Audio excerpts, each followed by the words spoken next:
From the East Coast to the West Coast and around the world on the internet.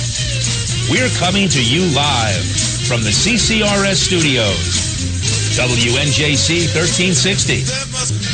This is the Conservative Commandos radio show with your host, Rick Trader. The Conservative Commandos radio show, where the newsmakers go to be heard.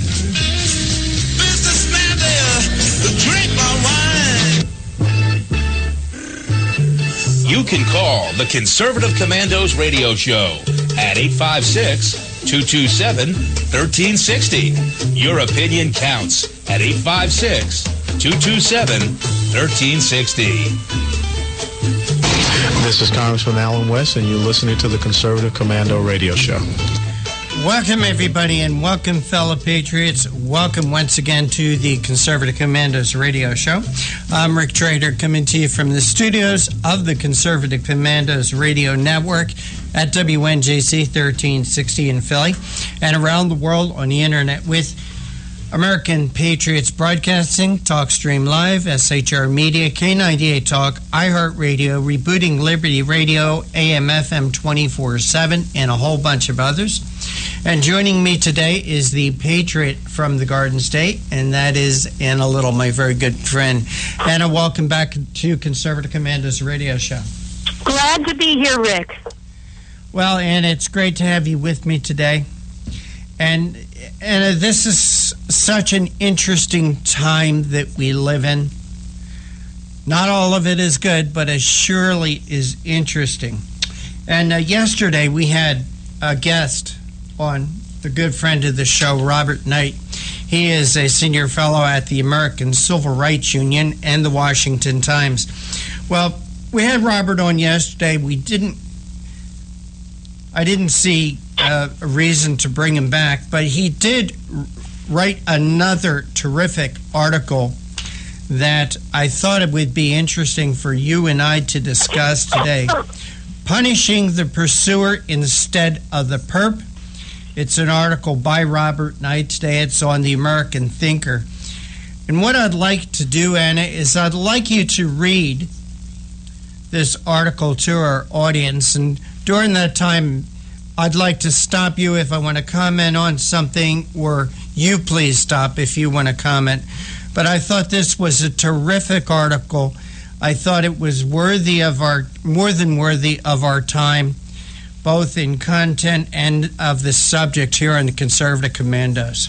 So I agree with you, Rick, and I'd be happy to do that. The article is entitled Punishing the Pursuer Instead of the Perp.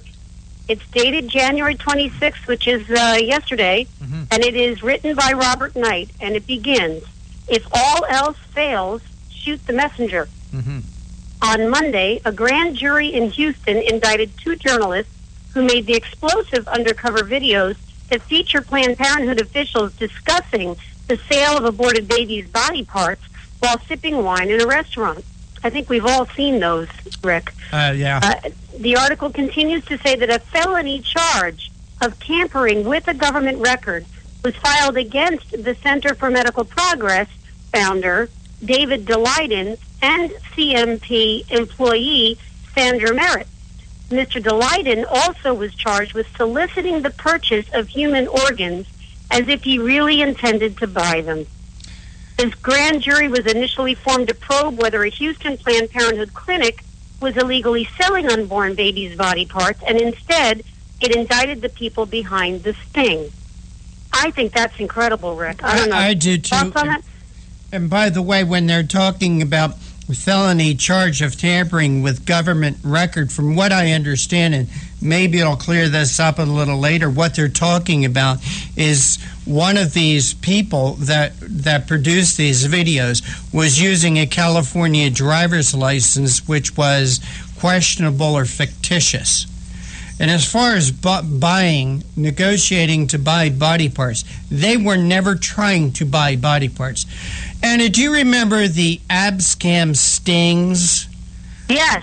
Where several elected officials were indicted because they were enticed into bribes. And what about the police that go out each and every day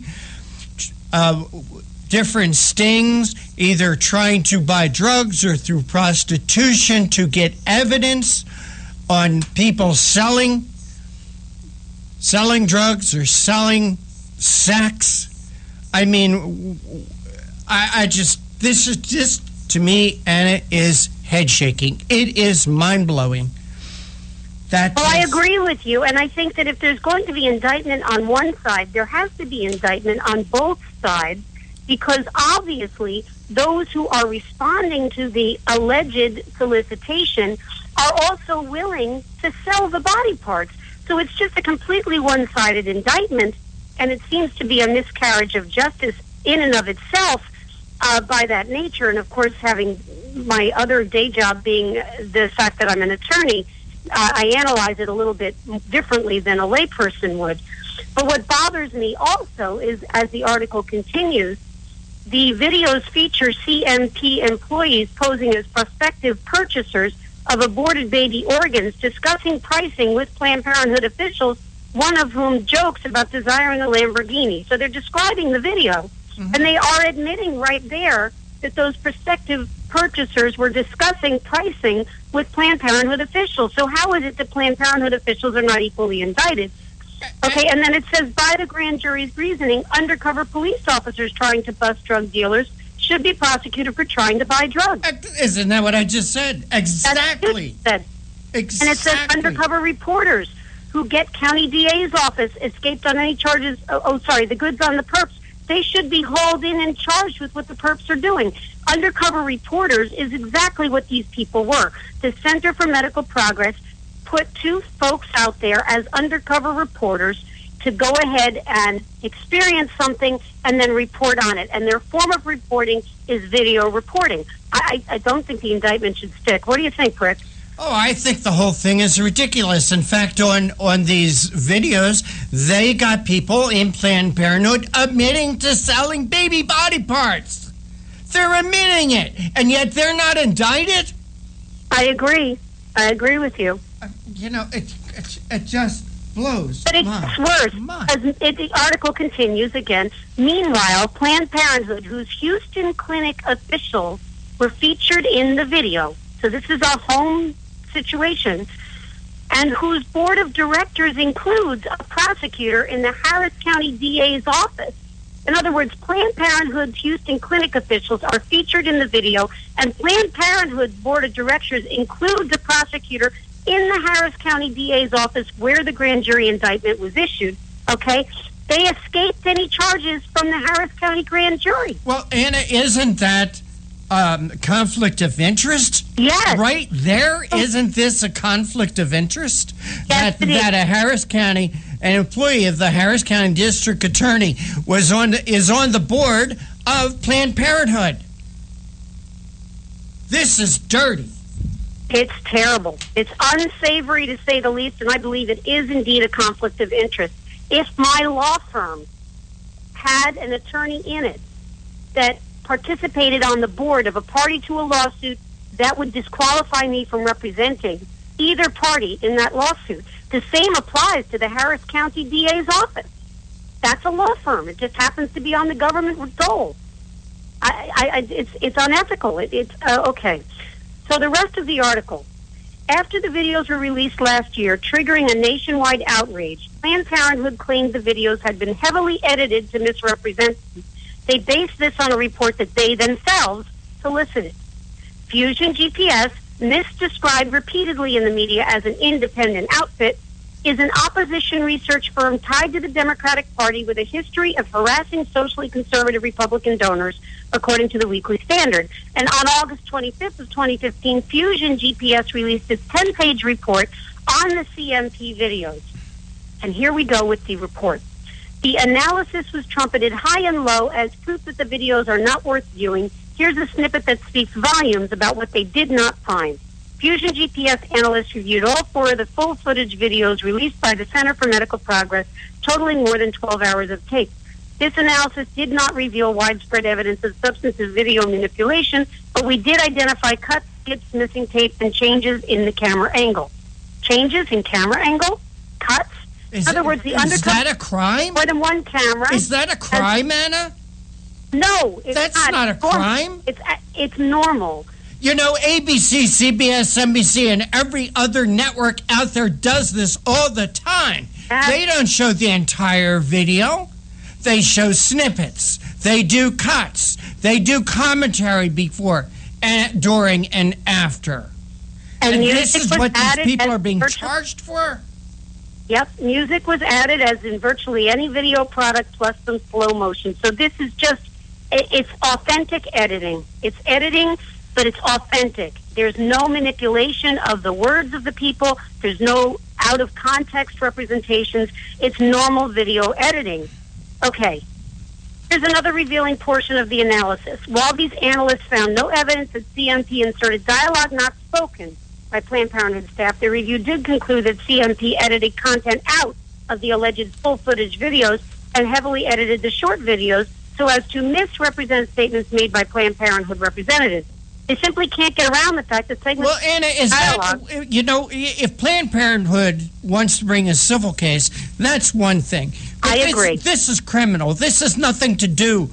These people in Harris County are doing nothing but protecting those bastards, and I'll use the word bastards because it is in the encyclopedia, those bastards in the Harris County District Attorney's Office. Well, listen, Rick, I think at this point, the reason they're going criminally is they can't go civilly because what was represented in those videos was not false. If it was false, they'd have a slander claim pending now.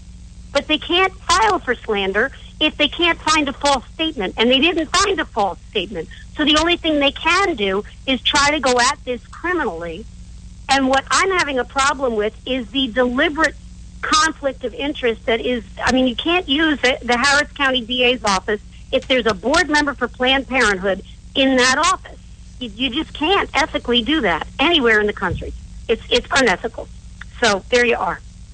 There's a little bit more with this. Let's see. They simply cannot get around the fact that segments of intact dialogue reveal Planned Parenthood reps calmly discussing body part prices. There is no defensible context, nor did they edit out any clips of them later saying, just kidding. The whole thing is like someone capturing damning footage of a bunch of crooks sitting around planning a robbery. An analyst hired by the crooks finds that the final product, while accurate, was edited for effect and that therefore there's nothing to see here, folks. Imagine if 60 Minutes and every other investigative documentary maker were subjected to this kind of analysis with only raw footage allowed. The Center for Medical Progress uses the same undercover techniques that investigative journalists have used for decades in exercising our First Amendment rights, freedom of speech and of the press, and follows all applicable laws. And that is a quote from Mr. DeLayden. He said it on Monday, which is, I guess, the 20th. And I bet if you asked the producers of 60 Minutes, they would say the same thing about any story that they ran. I would say that if this is criminal, we could probably arrest politicians for the election ads they put out when they're mudslinging. Oh, I think we should. Well, you know, if they're prosecuting these people, I'm just so angry I could spit. Okay, so the indictment itself doesn't stand without explanation because it had to be noted, and again I'm going back to the article, that buying fetal tissue requires a seller as well, and Planned Parenthood still cannot deny the admissions from their leadership about fetal organ sales captured on video for all the world to see. The indictment of the CMP videographers who have been a thorn in the side of pro-abortionists in the Democratic Party, pardon the redundancy, is not the first time a video maker has been set up to absorb blame. Following the deaths of the U.S. ambassador and 3 other Americans on September 11, 2012, at the U.S. consulate in Benghazi, Libya, authorities arrested and jailed the man who made the anti-Muslim video that the Obama administration falsely blamed for the fatal attacks, and yet, it was all his fault, even though it was not. In 1978, investigative reporters at the Chicago Sun-Times staged a massive sting operation of buying and operating the rundown Miracle Mirage bar and surreptitiously taping city officials taking bribes to ignore code violations. Perhaps if the reporters had done this today, they'd find themselves arrested for the very crimes they were exposing. Texas officials said that despite the grand jury's actions, they will continue to investigate Planned Parenthood. But there is something really rotten going on in Houston, and someone should make a video about it. I am totally with Robert Knight on this. The most rotten thing I see as a licensed attorney in the state of New Jersey and in the district court of New Jersey. That's the federal district court. I find it rotten that Harris County DA's office has a member who's on Planned Parenthood's board. They ignore that. They put in a one-sided indictment and in a fight that includes Planned Parenthood with a board member sitting in their law firm, and they can't smell that that's unethical and should be impermissible based on the licensing and their oath. I mean, that's the starter. And this is a guy who's going to enforce the law? I mean, this office is charged with enforcing the law, and they're not following it themselves. We lawyers are supposed to be better than this, and we are charged with policing ourselves. There is no way this should go without some kind of reprimand against that DA's office, and I mean against the entire DA's office. And, okay, say this goes to trial now. Can the makers of these videos, the CMP, the company CMP who produced these videos, where Planned Parenthood admits to selling body parts, how much of those videotapes can be shown in the courtroom if you get nothing else out of this to help expose Planned Parenthood and what they do? Well, it seems to me those videotapes are substantial evidence in this trial. Do you think the prosecutor is going to... There will be all kinds of motions back and forth. The argument by the government will be that they are incendiary, that they are they're distracting. They will argue that they should not be entered into evidence. But I believe at the end of the day, well, first of all, you've got to change the venue. I mean, you can't do this in Harris County. You can't do this in Houston. You can't do this in Texas. I mean, good Lord, it's got to go somewhere else. So they've got to deal with that conflict of interest issue first. Then once they've gotten over that, dealing with the admission of the evidence, which is your question, those arguments need to be heard. But I would find it hard to believe that a judge would not admit these videos into evidence when they are the very subject and the basis for the indictment itself. You know, Anna, I'd also like to know about the makeup of this grand jury. Now, we're talking Harris County, Texas, which is Houston, which is an urban city, which is controlled by Democrats, where mostly Democrats live. I would like to know the makeup of this grand jury. Well, what's more important to know is, do we also have a conflict of interest in the jurors themselves? That's what I'm saying. Is anybody there a donor to Planned Parenthood? Is anybody there involved with Planned Parenthood in any way? Because you're supposed to be excused from duty if you have that kind of a conflict as a juror. And I'm not sure whether that was investigated fully. I mean, it should have been.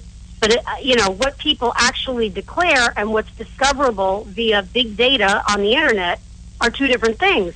And, I believe that information should be investigated by the defendants, meaning now CMP, the Center for Medical Progress, and David Daleiden and the young lady. And I think their defense investigations ought to reveal whether that jury should be disqualified, and therefore the indictment is not valid. Has that happened? Do you know, Anna, in your experience as a lawyer? I have never seen it happen.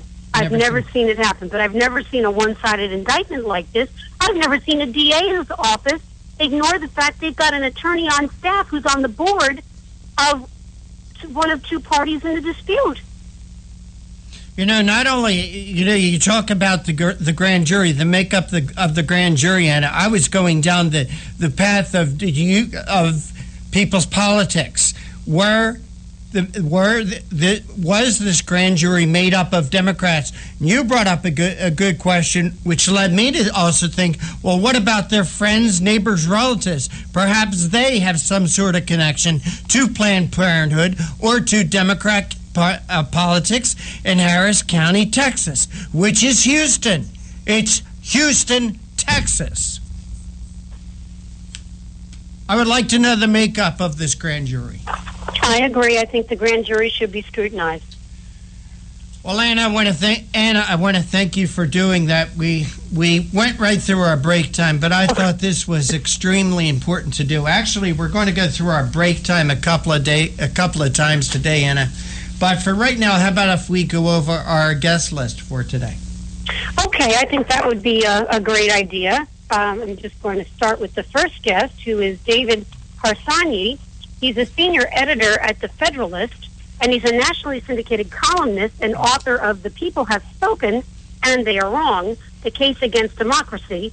Harsanyi's work has appeared in the Wall Street Journal, Washington Post, Weekly Standard, National Review, Reason, New York Post, and numerous other publications. He's appeared on Fox News, CNN, MSNBC, NPR, ABC World News Tonight, NBC Nightly News, and dozens of radio talk shows across the country. And he's coming on Conservative Commando's radio show today to talk about Donald Trump. Who else, right? Donald Trump. But how Donald Trump really isn't unique. And, you know, he says that history proves that Constitution-hating, fire-breathing fearmongers are not exclusive to any party. So it's going to be a very interesting discussion at 3:35 with David Harsanyi. And then at the end of the show, I get the opportunity to interview Megan Barth. She's the founder and proprietor of ReaganBaby.com, a nationally recognized commentator and a women's advocate. And she is coming on to talk about what will triumph in Iowa next week, nationalism or conservatism. Very interesting to distinguish the two, and I do think that this is the time to discuss it. There are very different natures to these candidates, and I guess we're talking about the two front runners, Trump and Cruz, but also the others on the stage. And some of them can be considered nationalists and conservatives. Others can be considered conservatives first. And so it's an interesting discussion to have. Now, you've got the one in the middle, right? Right. And again, this is another, as I said, we're going to go out of our norm today.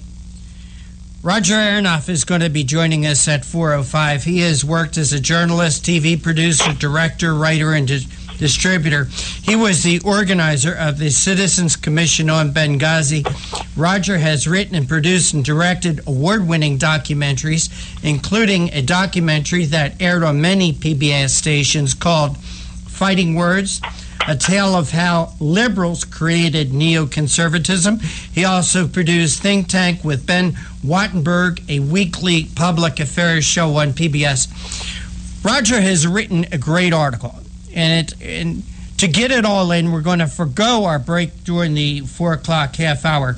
Hillary Clinton faces legal and political obstacles in presidential bid. Great article. Can't wait to speak with Roger on it. And I feel this article is so important to get the information out about it that we're going to forego our break during that 4 o'clock half hour. So we've got a great show lined up once again here on Conservative Commandos. Hey, Anna, let's take our break now. And you are listening to Conservative Commandos with Sharon Angle. With Anna Little and Rick Trader, coming to you from the studios of the Conservative Commandos Radio Network, WNJC 1360, our flagship station in Philadelphia, and around the world on the internet with American Patriots Broadcasting, TalkStream Live, SHR Media, K98 Talk, iHeartRadio, Rebooting Liberty Radio, AM, FM, 24/7. Today's show, like all our shows, is brought to you by the First Amendment, protected by the Second. Don't go away, Anna, and I will be right back with our first guest, David Harsanyi from The Federalist. They say I'm crazy. I really don't care.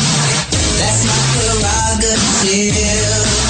They say I'm nasty, but You've heard Paul Deltz playing the music on the Your Music Matters morning show. He is also an experienced mortgage loan officer working for U.S. Mortgage Corporation and assists homeowners navigate the reverse mortgage process. If you are finding yourself asking questions whether or not you set aside enough for retirement, Paul can sit down with you, your family, and your financial advisor and discuss how a reverse mortgage may be a valuable resource for your retirement plan. You will be responsible for paying your taxes and insurance, and the reverse mortgage can help with this and other expenses, such as home health care or other untimely bills. Put Paul's 20-plus years of experience to work for you, as choosing the right option for your situation can be critical. Call Paul at U.S. Mortgage Corporation at 877-213-9977. That's 877-213-9977. Or go to seniormatters.info for more information. U.S. Mortgage Corporation is a licensed mortgage banker in New Jersey, Pennsylvania, and Delaware, and an equal housing lender. NMLS number 3901. U.S. Mortgage Corporation is located at 201 Old Country Road, Suite 140, Melville, New York, 11747. This advertisement applies to first lien mortgages. Paul E. Dilks, NMLS is 485904.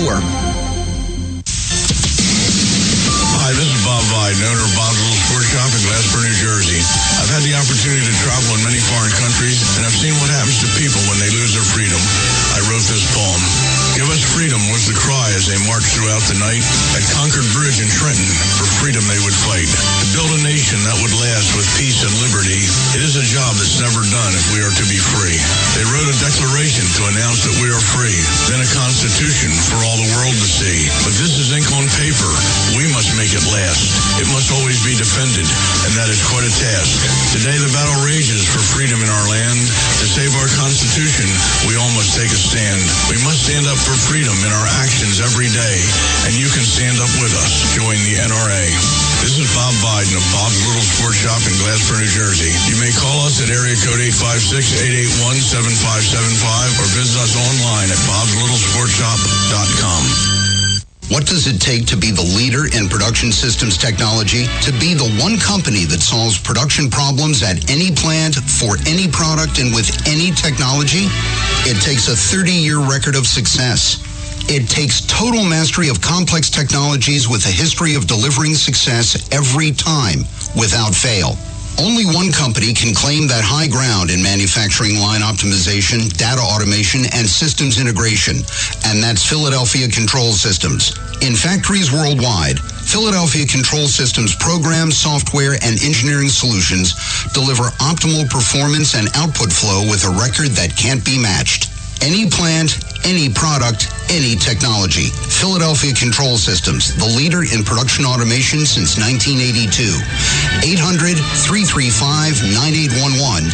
PCS4automation.com.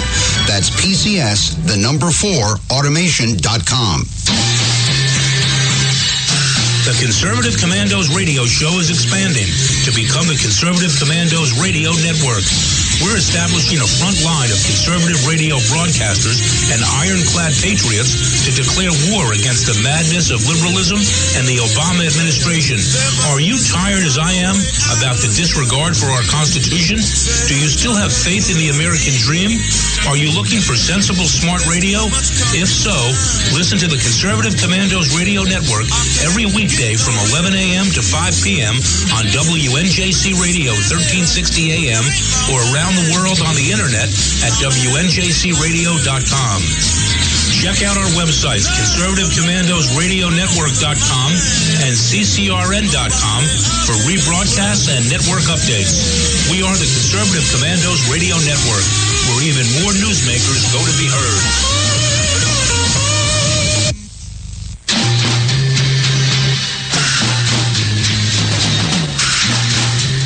From the East Coast to the West Coast and around the world on the internet, we're coming to you live from the CCRS studios, WNJC 1360. This is the Conservative Commandos radio show with your host, Rick Trader. The Conservative Commandos radio show, where the newsmakers go to be heard. Businessman there, drink my wine. You can call the Conservative Commandos radio show at 856-227-1360. Your opinion counts at 856-227-1360. This is Congressman Alan West, and you're listening to the Conservative Commando radio show. Welcome back, listeners. Welcome back to Conservative Commandos radio show with Rick Trader and Anna Little.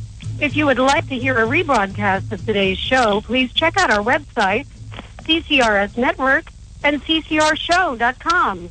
Or mornings at 9 a.m., log on to LeadingEdgeRadioNetwork.com. 1 p.m., RoarRadio.net, and 9 p.m., HighPlainsDailyNews.com. And now you can listen to Conservative Commandos from any phone by calling 832-999-1199. Our first guest is with us, and the honor of the introduction is mine. David Harsanyi is the senior editor at The Federalist. Harsanyi is a national syndicated columnist and author of The People Have Spoken, and They Are Wrong, The Case Against Democracy.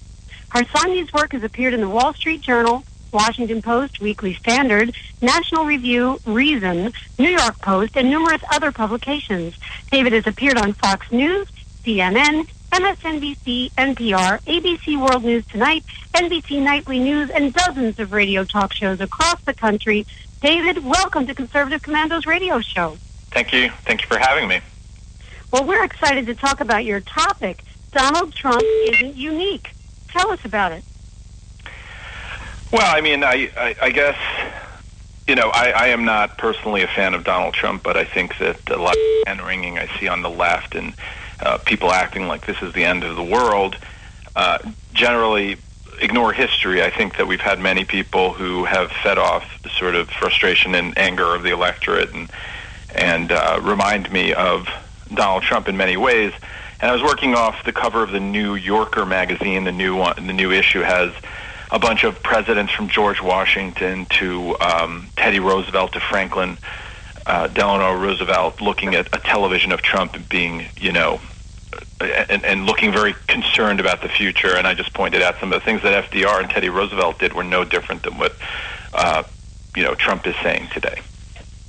Yeah, well, I think you're probably right. I mean, Trump appears to be unique at first blush because he hasn't held political office. And so he's coming at this run for the presidency with virtually no government experience. And he's, obviously very successful in business. He can fund his own campaign, doesn't have a need to fundraise, although I'm sure he does. And, here we are with him leading the pack, so to speak, in nationwide polling, although that may not be true for the duration. I mean, we've seen things change once we get into the caucuses, and we've got a few days before that happens. But people do think he's unique, and yet history proves that this is not necessarily true. So talk to us about some of the people that in the past, in history, have behaved like Donald Trump or appeared like Donald Trump has done. And I guess the party is not specific, right? Right, exactly. I think that Donald Trump is actually not very ideological at all in the sense that he has, I wouldn't call him, I just call him a populist. Essentially, his main issues are, immigration, illegal immigration specifically, but also trade and sort of other issues that touch on, the tensions and anxieties of the electorate right now with an economy the way it is and over the last 8 years of their own failed party. So I think when you look back in history, and obviously nothing is perfect, there are no analogies that align perfectly, Teddy Roosevelt was a very similar kind of person who, through his sheer willpower and his own, his own strength, his case was that he would change things and make things better for America. And, later on, he actually embraced some really ugly ideas, progressive ideas about eugenics and about sort of chauvinism and having to do with immigration and other things that were that people don't like to talk about right now when they celebrate him and idealize him. But if you think Donald Trump's ideas about immigration, about Muslim immigration, about things like this are distasteful to you, I'm not sure that Teddy Roosevelt would have felt the same way. I mean, we can never know that, obviously. But he's one. And another is, if you're upset that Donald Trump has come up with a plan where he wants to deny Muslim immigrants entry, FDR put a whole many American citizens into detention camps who were Japanese, and only because of their race, not even what they thought or believed. So these people were no better. So when we romanticize these liberal presidents of the past, we do it because we're told to. But when we take a deeper look historically, you realize that no one is really innocent. And you also realize that liberals would never celebrate the presidents that, for instance, I think were good. I mean, there's not going to be Coolidge on the cover or, even Reagan or anything like that. So all of that sort of irked me when I wrote the piece. Yeah, well, I think it's important to point this stuff out, and I thank you for your work in doing so. So basically what you've done here in this analysis is you've brought out FDR, a liberal, right? Right. Teddy Roosevelt, who I don't view as a liberal. John F. Kennedy, who's definitely a liberal. Let's see. John F. Kennedy, I guess we haven't talked about that much, but I guess at this point, what I'm wondering is, so Donald Trump, at this point, the shocking part of him isn't unique, does that mean he should be president? Just because he's not unique, just because others have done this before. I mean, is this the man that we should be putting in the White House? Look, FDR is romanticized by the left and certainly has created a mountain of headaches by the analysis of the right. Yet he was in the White House. Teddy Roosevelt, obviously, in the White House. John F. Kennedy made it to the White House. Should Donald Trump make it to the White House in spite of his superlative, in spite of the offensiveness and blatancy of what he spews by way of rhetoric? Is he entitled to the White House just like the others? Well, sure. I mean, if he runs and he meets all the qualifications that the Constitution lays out, of course he's qualified to be president. He has a lot of experience in the business world. He's certainly qualified. I mean, I think the debate is, and certainly because he's unique, is nothing that should disqualify a person. I think it's actually a good thing that he's unique, or that we allow unique people, or that we embrace all kinds of people to run for the presidency, including billionaires all the way down to someone like Abraham Lincoln, self-made men. So I think, and one day women. So I think that that's all fine.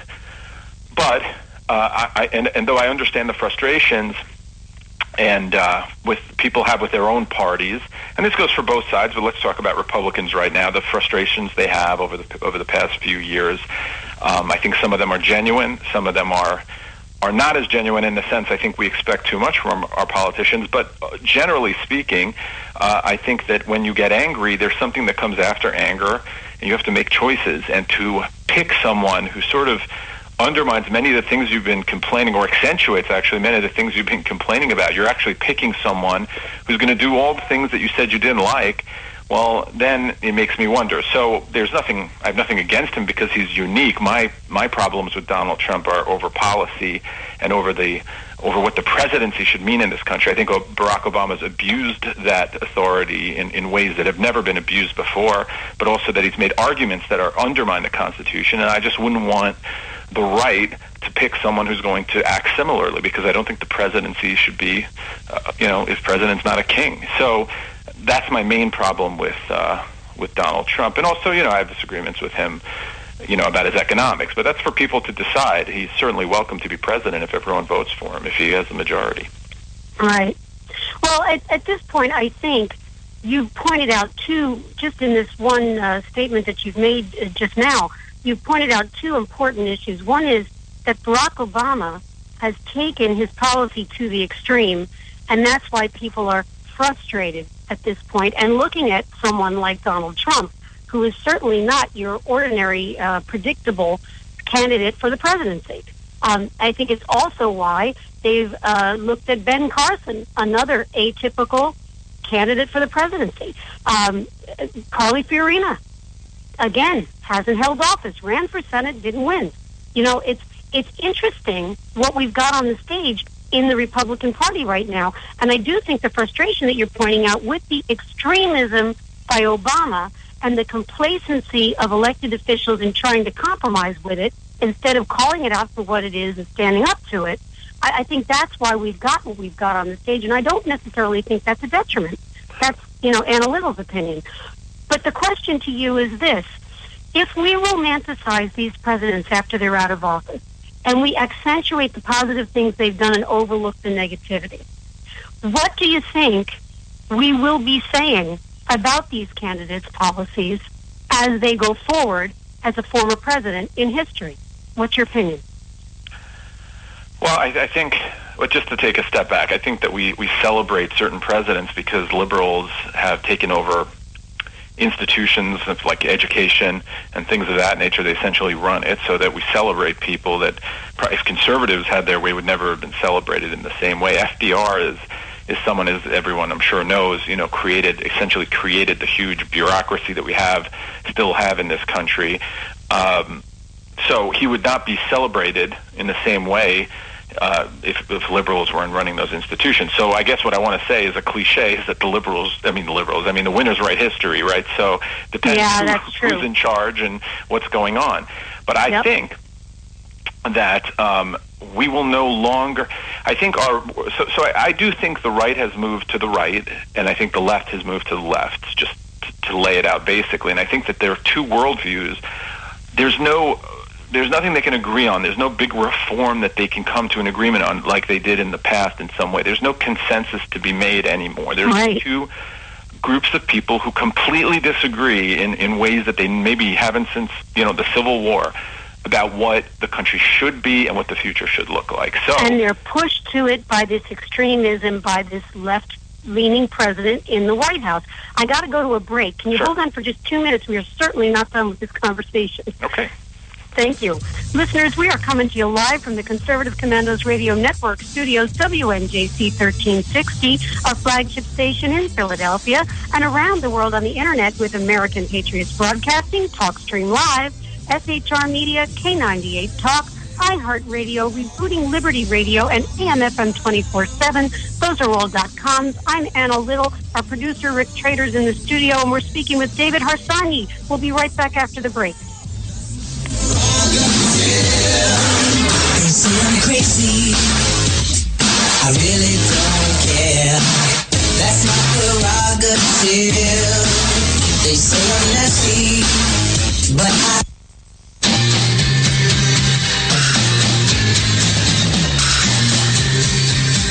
The Conservative Commandos radio show is expanding to become the Conservative Commandos Radio Network. We are establishing a front line of conservative radio broadcasters and ironclad patriots to declare war against the madness of liberalism and the Obama administration.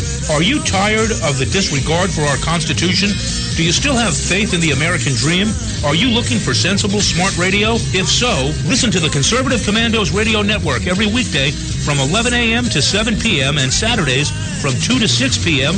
on WNJC Radio, 1360 on your AM dial, or around the world on the Internet at WNJCradio.com. Check out our website, CCRSnetwork.com, for rebroadcasts and network updates. We are the Conservative Commandos Radio Network, where now even more newsmakers go to be heard. Hi, this is Bob Vide, owner of Bob's Little Sports Shop in Glassboro, New Jersey. I've had the opportunity to travel in many foreign countries, and I've seen what happens to people when they lose their freedom. I wrote this poem. Give us freedom was the cry as they marched throughout the night. At Concord Bridge in Trenton, for freedom they would fight. To build a nation that would last with peace and liberty, it is a job that's never done if we are to be free. They wrote a declaration to announce that we are free, then a constitution for all the world to see. But this is ink on paper. We must make it last. It must always be defended, and that is quite a task. Today the battle rages for freedom in our land. To save our Constitution, we all must take a stand. We must stand up for freedom in our actions every day, and you can stand up with us. Join the NRA. This is Bob Viden of Bob's Little Sports Shop in Glassboro, New Jersey. You may call us at area code 856-881-7575 or visit us online at bobslittle.sportshop.com.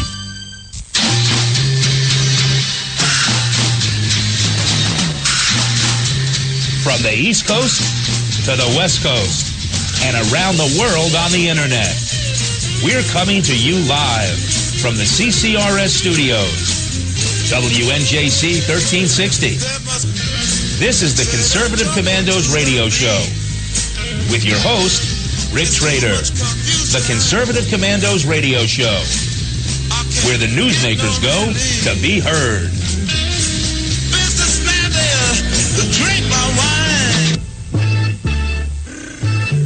You can call the Conservative Commandos radio show at 856-227-1360. Your opinion counts at 856-227-1360. This is Congressman Alan West, and you're listening to the Conservative Commando Radio Show. Welcome back to Conservative Commandos with Anna Little and Rick Trader, and free broadcast of our shows. Check out our websites, ccrshow.com or ccrsnetwork.com, or mornings at 9 a.m. Log on to leadingedgeradionetwork.com at 1 p.m., roarradio.net at 9 p.m., highplainsdailynews.com, or you can hear our show from your telephone by calling 832-999-1199. Our guest this segment is David Arseni. He's a senior editor with The Federalist, and we're discussing his article, Donald Trump Isn't Unique. Hey, David, thanks for holding through that break. We appreciate your time. My pleasure. David, I was a little amused by something you said with Anna during your talk with her, that you were irked, and sometimes being irked, and sometimes that leads to some very thoughtful writing. So I guess as a motivator, being irked can be very useful sometime. Well, there's a story about George Will. When he first became a columnist, he was nervous that he couldn't come up with 2 columns a week, so he asked William Buckley if he should do it, become a columnist for the Washington Post, and Buckley asked him if he ever got really mad. And he said, yeah. He goes, how many times? A couple of times a week. And he goes, well, there are your columns. So, column writing is often about, you have an emotional reaction, you take a step back and you try to reason it out, I think. Well, I appreciate that. And in your article, you talk, and one of the things that I really liked about your article is the historic references that you put into it about the actions of past presidents, and would they be so different from what Donald Trump is talking about? And in your article, you talk about Trump's promise to temporarily halt Muslim immigration, where we have many examples, or we have several examples, where presidents have actually arrested people of certain nationalities. Like, it's well known that Roosevelt put hundreds of thousands of Japanese Americans in concentration camps, and also Roosevelt was somebody who actually deported people out of this country. So I think that was a great thing to remind your readers about. And I forgot to mention, he also halted Jewish immigration from Europe pre and during the Holocaust. So he did that as well. Yeah, and also you made reference in here that the same president, Franklin Roosevelt, carpet bombed Japan and Germany during the Second World War, and you equate it to Donald Trump saying, hey, we find out who these terrorists are, we go after their families too. So that would not be unique in a Donald Trump presidency. In fact, if he did that. Right. I mean, and I'm not passing a value judgment. I actually don't think it's a great idea, but I think it's fair to say we have to judge things in their time, historically, all that stuff. But my point only is this, really, is that whenever you talk to someone on the left, they act as if, they can never see that their own philosophy, their own ideology and history have a lot of ugly things in it. They always just see it on the other side. They always only, they just can't accept that they have a lot of bad ideas as well, that their heroes have done a lot of ugly things in history. So, and maybe they don't think they're ugly. Maybe they want to defend them. I don't know. But the thing is, again, I mean, that Trump is not very unique in this, and he is unique in contemporary politics as far as right-left goes. But he's not unique when you take a little broader view. And 200 years is not really that long time in the history of the world. So it's out there. David, you also talk about John F. Kennedy. John F. Kennedy, being a very flawed man, wasn't necessarily the most moral person. People have talked about Donald Trump and his divorces, and also about Donald Trump and his wealth. Well, you remind us in your column that John F. Kennedy, while he was president, his family was one of the richest families in America. So Donald Trump's wealth in the White House, wouldn't that be unique either, would it? Right, it wouldn't be unique, and I only bring up, I guess I do care about someone's moral character because I think it reflects on how they do things, and I think if you think about Bill Clinton or John F. Kennedy, you think about people who are morally suspect, but also put the country in danger by their actions. If they were just doing this in their own private life, I don't think I would care very much. But I think when you're president and you're bringing prostitutes to the White House or having affairs with interns, I think that you actually put the country in a very bad spot, and it's dangerous. So I think that's something we can look at. And obviously John F. Kennedy had a lot of moral issues with women and other things. So, yeah, I think it's fair if you're going to bring up Donald Trump's life that we should talk about other presidents. I don't think I think we'd have a lot to talk about. Mm-hmm. Yeah, well, I don't know if Kennedy is the one that strikes my mind first. I mean, obviously, it's true what you're saying about Kennedy, but the first one that strikes my mind is Bill Clinton. Well, that's because you're younger than I am, and I brought up Kennedy.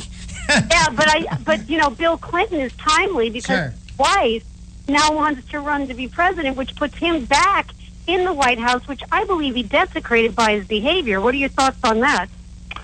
Well, I should just preface this by saying that all my complaints about Donald Trump do not excuse or endorse any other candidate, especially not the socialist or Hillary Clinton. I think that, true. Yes, I think that the choice between Donald Trump and Hillary Clinton, reluctantly, I go with Donald Trump. I'm not doing Hillary. Well, I would ask this question, though. I mean, yes, I understand that people think that, but if you thought that Donald Trump was going to do some damage, let's say to conservatism, that he would undermine and hurt the brand in the long term, it becomes an ugly decision. Like, do you want the Democrats to go and then just have gridlock as you always do, or would you rather have Republicans going along with things that you might not like from another Republican? Because I would say, I'm an ultra right-wing conservative. I'll tell you that. And my principles, I don't like to compromise them. I'm very, very stubborn about that. I will tell you this. Even a bad conservative is better than a liberal in the White House. And, right. That's just my opinion. And I've dealt with local government before. I've been in office, and I have seen the damage to giving control to the liberal left, even at the local level. It's so hard to come back from that damage. So unless we have runoff elections, I have a very hard time with third-party candidates for that reason. Yeah, no, I understand that, and I think the two-party system with two consensus, two different consensuses, if that's how you say it, work well. My only, I guess, theoretical question would be this: when you have gridlock, nothing happens, which is my favorite kind of government. And when you have George Bush as president and a Republican Congress, the budget grows and grows and grows, and spending grows and grows and grows. So I sometimes wonder if maybe two parties not doing anything is better than having one party doing bad things, even if you sort of like that party.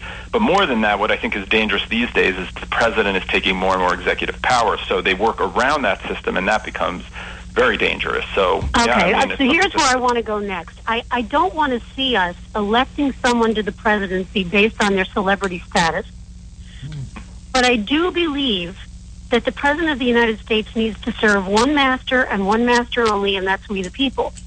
So these political parties muddy the water, okay? They are private, and my party leadership doesn't like it when I say this, but I'm going to say it anyway. The political parties are nothing more than private associations that get together with a platform and then back a candidate. The candidate does not belong to that party. The candidate belongs to the people. The candidate will serve the people once they're in elected office. They may choose allegiance to a party or they may not choose allegiance to a party, but the parties are not where it's at. It's the individual candidate and their relationship with we the people. And we've gotten away from that in politics. Now give me your thoughts. Well, I wrote a book against democracy, so I will just say that I know what you're saying, and I think that you're right. Generally, I would agree with that sentiment. The problem of that is, if all the people want to undermine the Constitution, I have a problem with it. So for me, that's true too. The politicians first. In fact, a politician, especially, I'm not sure if on every level this happens, swears on the Constitution to uphold and defend it. That is the most important thing they should be thinking about. And just because all the people want Citizens United, or all the people want to limit your Second Amendment rights, or all the people want to whatever they want to do, for me, and this has been a problem. Supreme law of the land, and then there's we the people. Right. I think you're right about that. I mean, for me, the process is the issue. Like, I want to make sure there's a division of power. For me, that's more important than any other sort of, end game issue. And people, I think, are more and more, because they're frustrated, are sort of like, forget the process. We got to get stuff done. And I think that's a very dangerous No, that's dangerous. Yeah. You're right. You're absolutely right. Well, we're plumb out of time here, David, and I've really enjoyed this. I feel very stimulated, and I hope you'll come back to talk about this some more. Remind our listeners where they can follow your work. I write for the Federalist mainly, but I'm also syndicated, so you can find me at like Town Hall and National Review and places like that. They all carry my column. Thank you very much for spending this time with us on Conservative Commandos, and keep up the great work. Thank you. Anytime. Bye. Okay, listeners, that was David Harsanyi, senior editor at the Federalist, talking about Donald Trump isn't unique.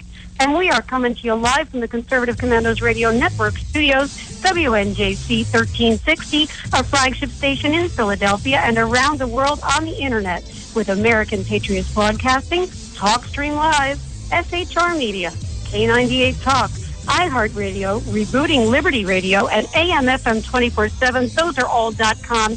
I'm Anna Little, Rick Trader, our producers in the studio, and we'll be right back with you at Conservative Commandos after this break. They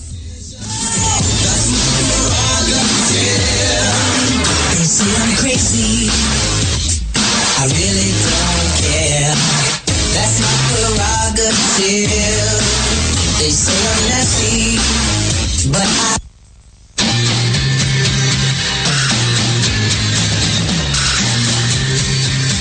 The Conservative Commandos radio show is expanding to become the Conservative Commandos Radio Network. We are establishing a front line of conservative radio broadcasters and ironclad patriots to declare war against the madness of liberalism and the Obama administration.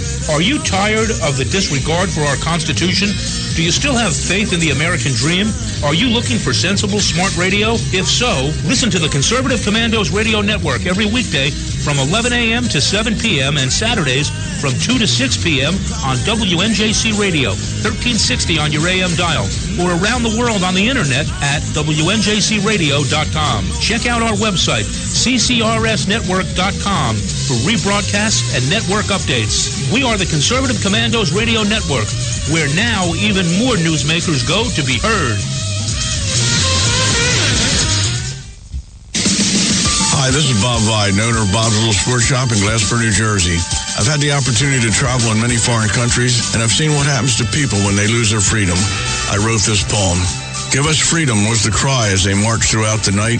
At Concord Bridge in Trenton, for freedom they would fight. To build a nation that would last with peace and liberty, it is a job that's never done if we are to be free. They wrote a declaration to announce that we are free, then a constitution for all the world to see. But this is ink on paper. We must make it last. It must always be defended, and that is quite a task. Today the battle rages for freedom in our land. To save our Constitution, we all must take a stand. We must stand up for freedom in our actions every day, and you can stand up with us. Join the NRA. This is Bob Biden of Bob's Little Sports Shop in Glassboro, New Jersey. You may call us at area code 856-881-7575 or visit us online at bobslittle.sportshop.com.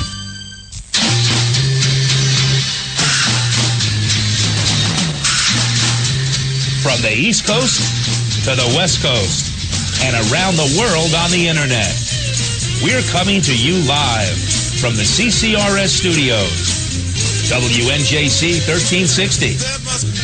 This is the Conservative Commandos radio show with your host, Rick Trader. The Conservative Commandos radio show, where the newsmakers go to be heard.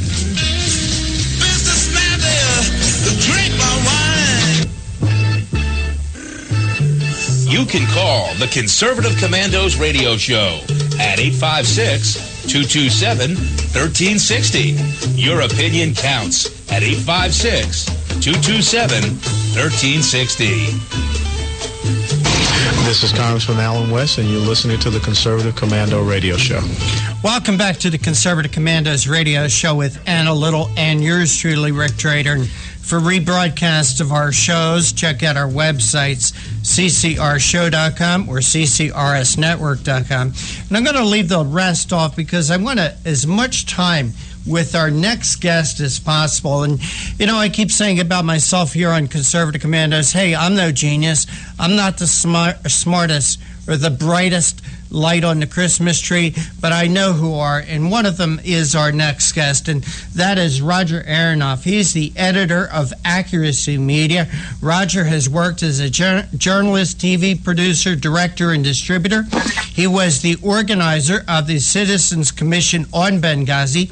Roger has written, produced, and directed award-winning documentaries, including a documentary which aired on many PBS stations called Fighting Words, a tale of how liberals created neoconservatism. He also produced Think Tank with Ben Wattenberg, a weekly public affairs show on PBS.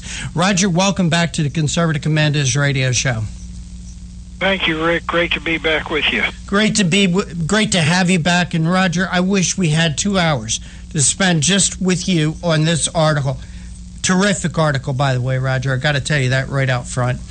And the article is Hillary Clinton faces legal and political obstacles in presidential bid. And Roger, you say in your article, while Hillary Clinton is still the clear leader in the national polls and likely to receive the nomination, the numbers are extremely close in Iowa between Hillary and Democrat Socialist Bernie Sanders.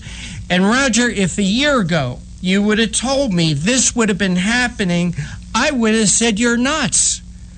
But Bernie is ahead in the polls. Yeah, not just ahead, but in New Hampshire ahead by 30 points in some polls, and depending on which polls you look at in Iowa, it's neck and neck, or one or the other's ahead by 5 points or so.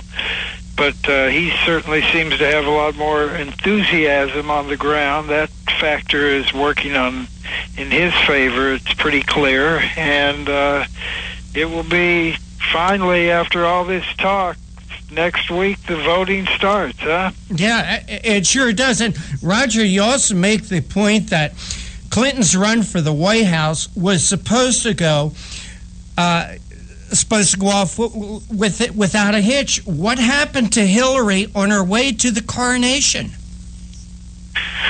Well, a lot of things have come out that he wasn't expecting. I mean, between Benghazi, and that has been a big something that has provoked a lot of the things that have come out. That brought out her emails, and with the emails have come many other things that we've learned about her, including the fact that she has so far noted, they've noted over 1,300 of her emails contain classified materials. So when that was brought to her attention, she said originally, no, there's been no classified material on my server. Her server, by the way, of course, being a private, unsecured, what they call a homebrew server that... So she has no business putting any classified material on. When you look at what happened to David Petraeus and others for mishandling one piece of classified material, you have to scratch your head and say, well, what are they waiting for here? Because some of this has been found to be top secret, and even beyond top secret, special access programs, SAP, which is the highest classification of top secret. And so here we go. I mean, we have all this material, and the fact is it doesn't really matter. She changed her story to say, well, nothing was marked classified when it came across my server, across my email. And again, that doesn't matter. Don't you think she should know, Roger? She was Secretary of State. She had ran for the White House before. She lived in the White House for 8 years, and it wasn't like she spent 8 years in the kitchen of the White House. She was very involved. She was called the associate president or whatever term they used at the time, the co-presidency, they called it. I mean, my gosh, Roger, if anyone should know better, it should have been Hillary Clinton. Well, not just that, but when she comes on as Secretary of State, they have like classes almost where they sit with the FBI people, and everything is explained how classified material needs to be handled and what you need to do with it. And, you know, she went off with this server to do all of her business, and later her initial thing was, well, the reason I did that is I wanted just to have one device, not two devices, just for the sake of convenience.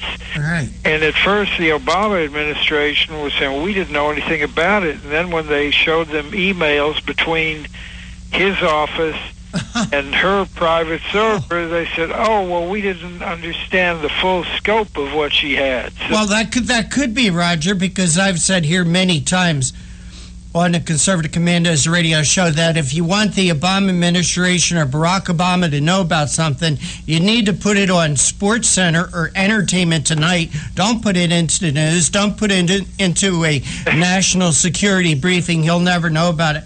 Roger, you point out in your article that there are actually 2 ongoing FBI investigations, and that the State Department continues its monthly release of Clinton's emails in compliance with a federal judge overseeing the release. But Roger, there seems like there's a little game going on now that you remind us in your article about this past weekend snowstorm.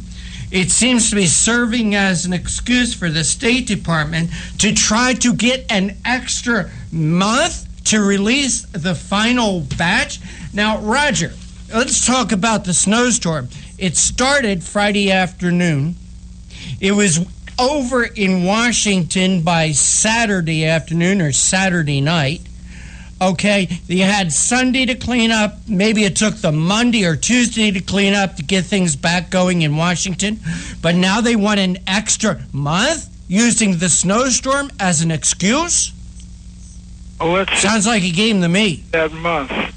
What's happening during that month? Oh, well, the first 4 primaries and caucuses. So maybe if she can delay it past that. But the reality is what more could there be in these emails that could be any more damning than what's already come out? I mean, for one thing... It makes you wonder. I know. I mean, what could be more damaging? You say it makes you wonder, Roger. You know, what could possibly be in them? Yeah, and a lot of this happened because when they went and picked up the server that she thought had been wiped clean, I believe, they've turned out to find a lot more things on it. And the person who reported this, this SAP category was Charles McCullough, the Inspector General for the Intelligence Community, who was appointed by Obama. So the first reaction of the Clinton team was to say, oh, he must be in cahoots with the Republican senators. Mm-hmm. Vast right-wing conspiracy rears its head again. Hey, Roger, as we were just saying, the State Department now wants another month to release her final batch of emails. But Roger, it seems to me, even though she's no longer Secretary of State, could it be she still has people in the State Department who's protecting her back? Well, that could be, but also the opposite could be true, because if they really wanted to protect her back, there's a lot of these emails that wouldn't have been released. So, so I'm not sure about that, because that's a whole other game that we have to sort of play out now, because what you've got here is a situation where while the FBI is investigating this, they don't have a grand jury to issue subpoenas, and so that normally they work with the Justice Department and a grand jury would be formed, but that hasn't happened here. And so you've got to wonder, and thinking back, Joe Biden, when he announced he wasn't running, it sounded more like a speech where he was getting in the race, but so at some point they're going to have to come out and say either, well, we found nothing to proceed with a criminal referral. Everybody on both sides seems to believe that James Comey, the director of the FBI, is a straight shooter, and that he will, if there is enough evidence, he will do a criminal referral to the Justice Department and insist that they do an indictment. But we know that's going to go from Loretta Lynch to Obama. And does he throw this bomb into the middle of the Democratic primaries? And well, Bernie Sanders looks like he's leading, and then maybe bring in Biden or Kerry to come rescue the day, or do they? So are they going to indict, or are they going to say, well, there's nothing here to indict, which would make, according to Joe DeGeneva, a former U.S. attorney, came out and said that he has information that the FBI would be so infuriated if that's what happens, that there could be a revolt there, and they could be public with what they have. So this thing is such a time bomb that could go any number of ways. It is so hard to predict, I must say, at this point, which way it's going to go.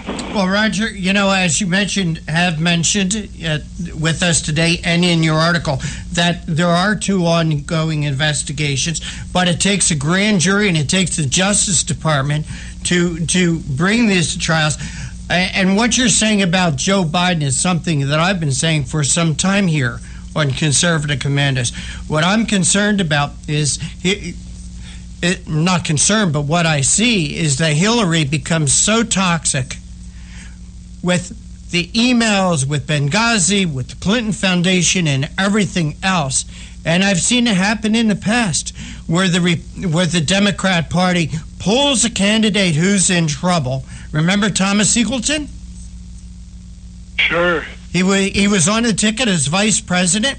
It came out that he had some mental issues and had sought counseling, and they pulled him off the ticket, the national ticket. He was on the ticket running for the vice presidency. They pulled him off the ticket. Right here in New Jersey, Robert Torricelli was the U.S. senator who was up for re-election. When he was down in the polls, the Democrat Party pulled him off the ticket after the ballots had already been printed, replaced him with Frank Lautenberg, who eventually won. So it's not beyond what Democrats have done in the past to pull a troubled candidate off the ticket and replace them with someone. And here you got Uncle Joe riding to the rescue of his party in the country. Yeah, but here's the thing. So for the next 4 weeks, we have one a week. You have Iowa, New Hampshire, South Carolina, and Nevada. But then right after that, Super Tuesday, March 1st, you have 14 states. You have caucuses or primaries. And then over the following week after that is another 9 states.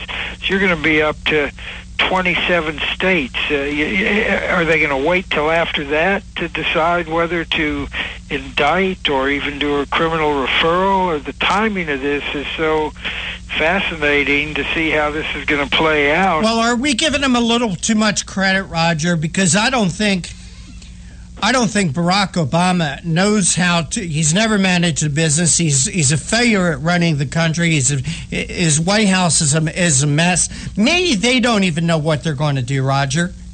Maybe they're playing this game, off the cuff. They don't know themselves, but maybe they don't have a strategy. Would that surprise you? I mean,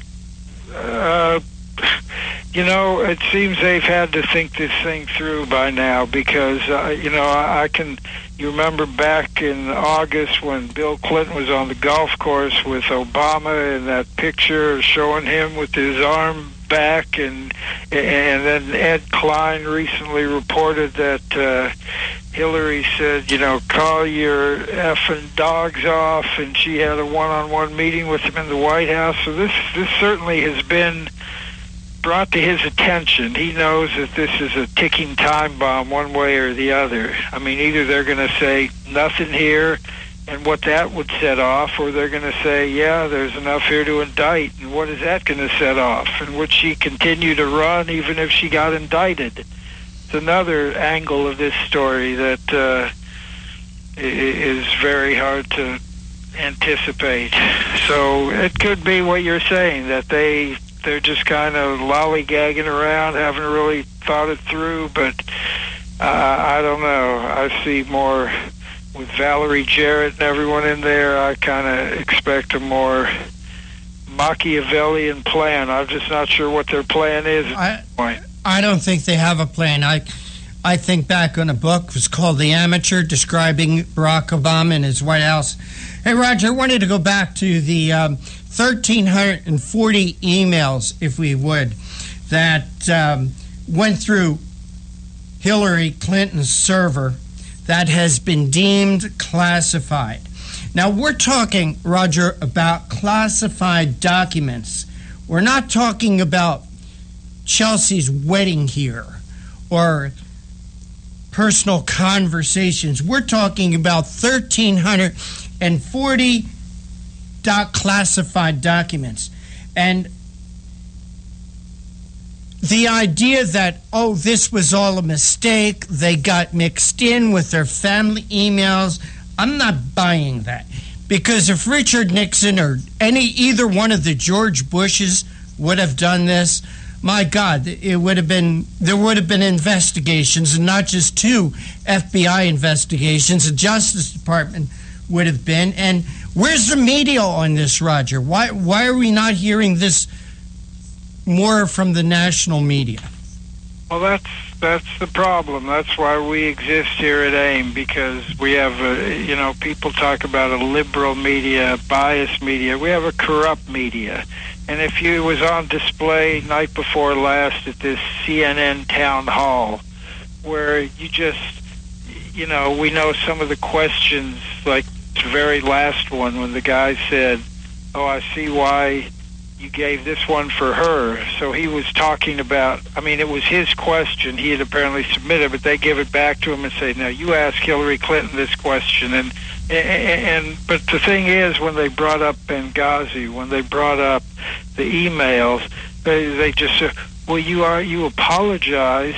Yeah, she's I kind of did, but but they don't get into the substance. They just let her sort of slide, suggesting that the only thing she apologized about was that she showed poor judgment when she just decided to put everything on one device. Did David Petraeus apologize? Did David Petraeus apologize? I frankly don't remember. Well, Roger, if I robbed the bank yesterday and apologized for it today, does that make everything clean?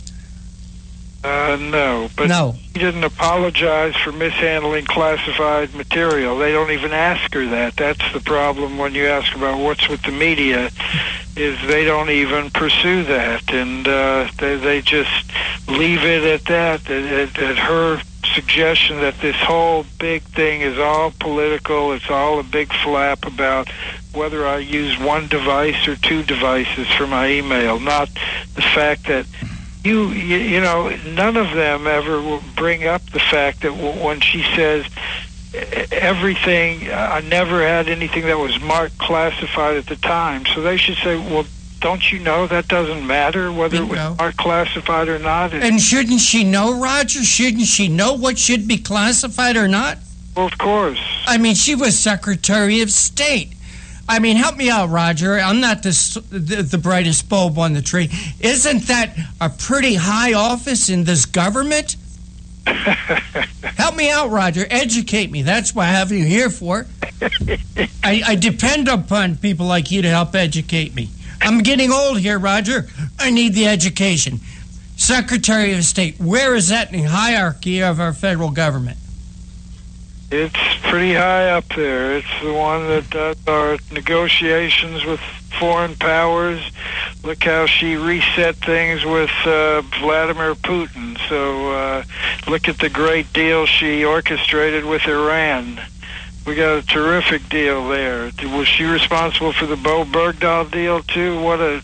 Did we calm those Taliban? Boy, we got that one deserter for 5 Taliban high officials. So she's shrewd. If she gets credit, she takes credit for some of these things. She likes to take credit for it, and I'm sure that when Obama's hearing her doing that, he's probably seething. But anyway, yes, again, it matters not whether it was marked classified, and it's her responsibility to know, and if she doesn't know, it's negligence on her part. It's still a crime. Roger, let's talk about how important these classified emails are. Can you tell us about Inspector General Charles McCullough? Yeah, I already referred to that he was the one appointed by Obama, unanimously approved in the Senate, and he is the one who came out with this recent letter to, I believe it was to the chairman of House Intelligence Committee, which is Burr, and the the Senate Foreign Relations Committee, which was Corker, and he sent them this letter about this, the special access program. So he was a pretty important guy, right? Well, absolutely, but and also in your article is that he and some of his aides had to receive clearance, right, to read the emails even before, or they needed to get clearance before they even read these emails. Right, and the thing is that that level, they have what they call a skiff. It's a room where you go in and read this stuff, so it should never leave that room. And there was one other thing, which was that there were some of the markings in an email from her that she had from her aide, Jake Sullivan, that they were having trouble sending information to her via secure fax. So she wrote back, quote, if they can't turn into non-paper with no identifying heading and send non-secure. So she's, and DeGeneva, who former U.S. attorney, again, says he said the removal of the classified marking is a federal crime. Federal crime. Roger, again, talking about these emails, and you right here, and I'll read it. In other words, this information was too important for the intelligence community inspector general to view without special access, yet it's made its way freely through an unsecured server, almost certain to have been hacked by foreign governments. If the CIA were ever to have such access to the Russian foreign minister's email server, it would be considered a bonanza for them. So, Roger, this is getting almost too unbelievable to comprehend. So her emails very well could have, and probably were, read by either Russians, Chinese, or whoever else has great hackers to get into this private server. This is scary stuff, Roger. Well, it is scary stuff, and it means she very well could be compromised if she were ever to become president. And look, we know, they acknowledge that there is constant effort to hack into the Pentagon, to the State Department, to all of our access. They got the Office of Personnel Management, 24 million files, on 24 million people through that. And yes, the idea here that, which brings up another one of her statements in her initial press conference, she talked about, that this server, which was at their home in Chappaqua, was guarded by Secret Service. So here you have this picture of these Secret Service men standing outside of a... Hackers don't come to your door, Roger, and ring the bell. There you go. Hey, Roger. Go. I'm a little frustrated because this is such a great article. I could go on with you for another hour or so. But I'll tell you what this all keeps reminding me of. Do you remember the commercial that Hillary Clinton run in the 2008 race against Barack Obama? The telephone rings at 3 a.m. Who do you want to answer that phone?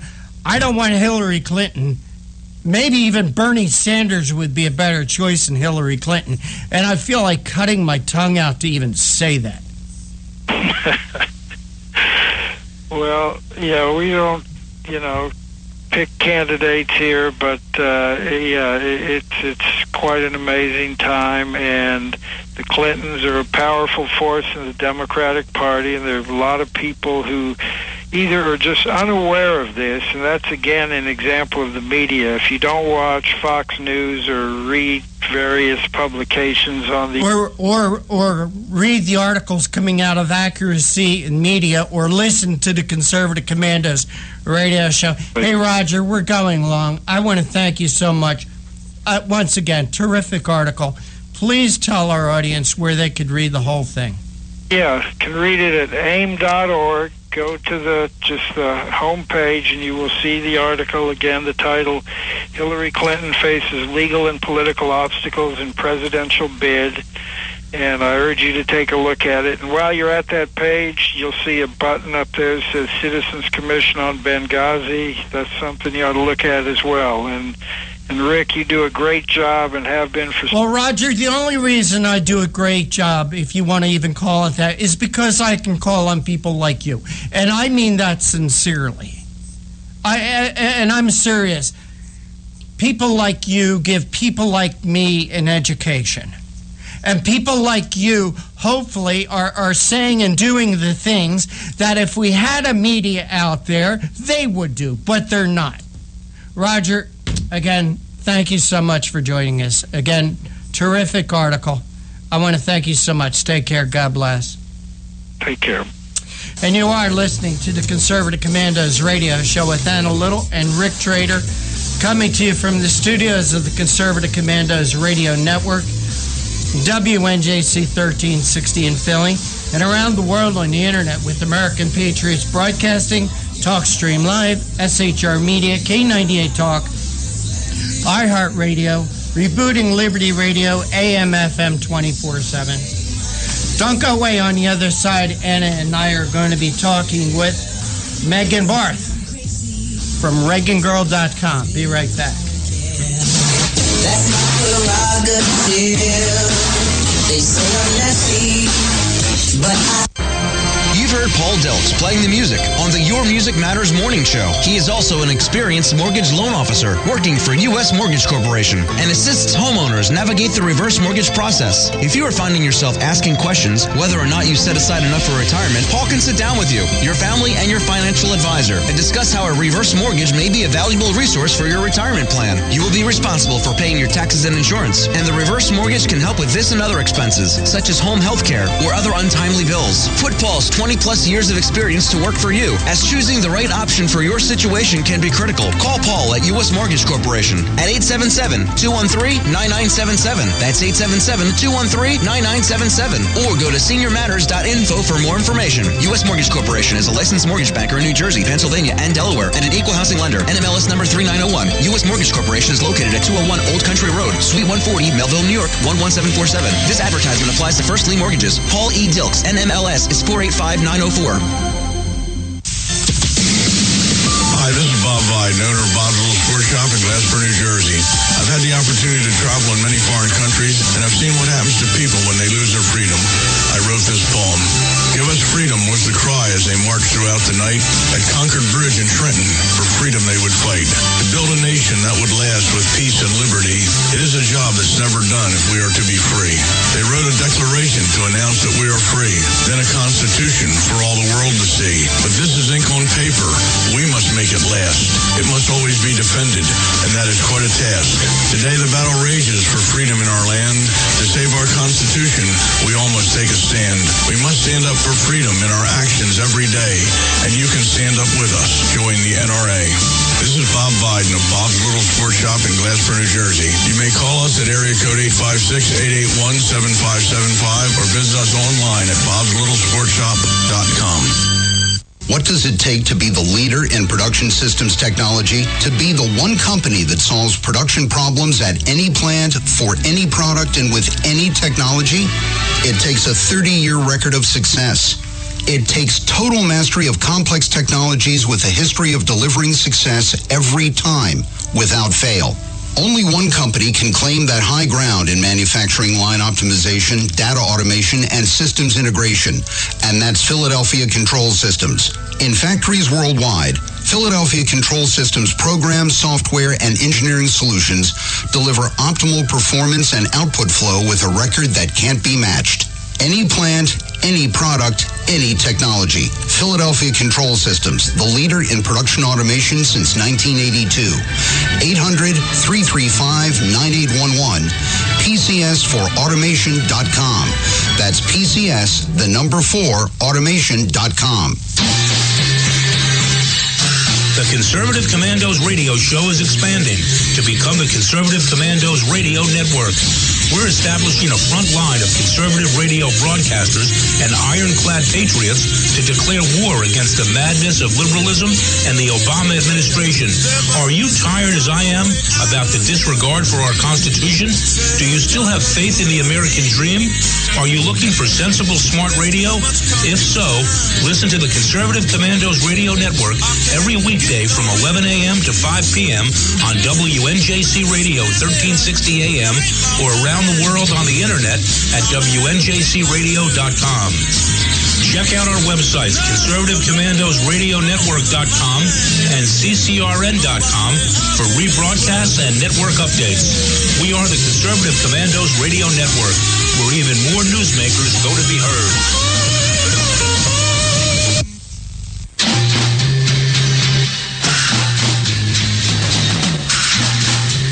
From the East Coast to the West Coast and around the world on the internet, we're coming to you live from the CCRS studios, WNJC 1360. This is the Conservative Commandos Radio Show with your host, Rick Trader. The Conservative Commandos Radio Show, where the newsmakers go to be heard.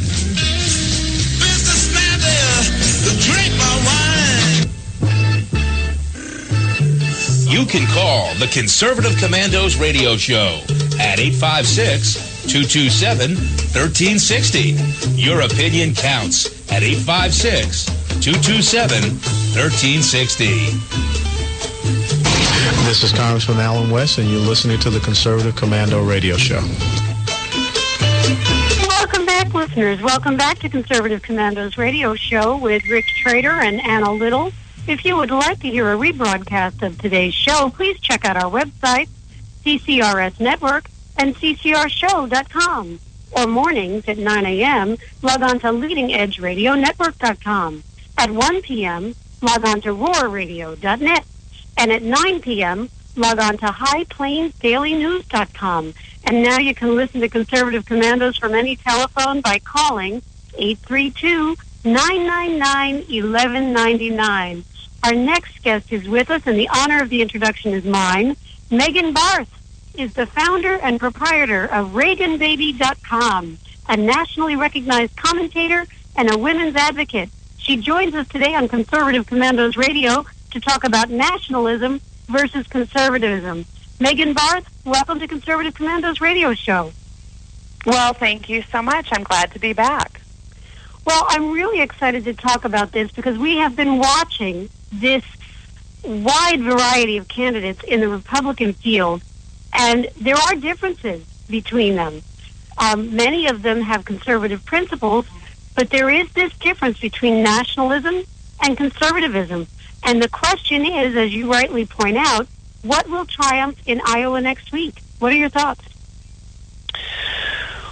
Well, I think you never know what's going to happen in Iowa, but you also have to point out that Iowa hasn't picked the winner in 16 years.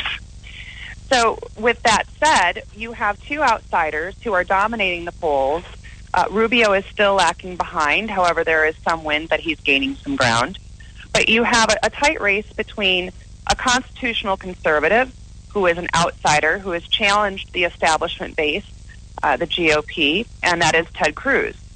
Then you have Donald Trump, who claims he's a conservative, but obviously has a past that would contradict his current statement. He speaks in more of nationalist or populist tones, speaking to, keeping America safe, our culture, in order to establish a wall along the southern border, and also to put limits on Muslim immigration, temporary limits, until, as he says, we can figure this all out and what's going on. So in this sense, if you look at history, not necessarily American history, but if you look over to European history, the conservatives were getting decimated in the 1800s.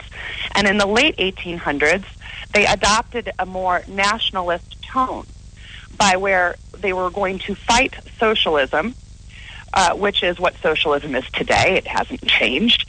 And so they adopted a more nationalist tone and then ended up defeating the socialists and carrying on conservatism for the next 20 years until the start of World War I.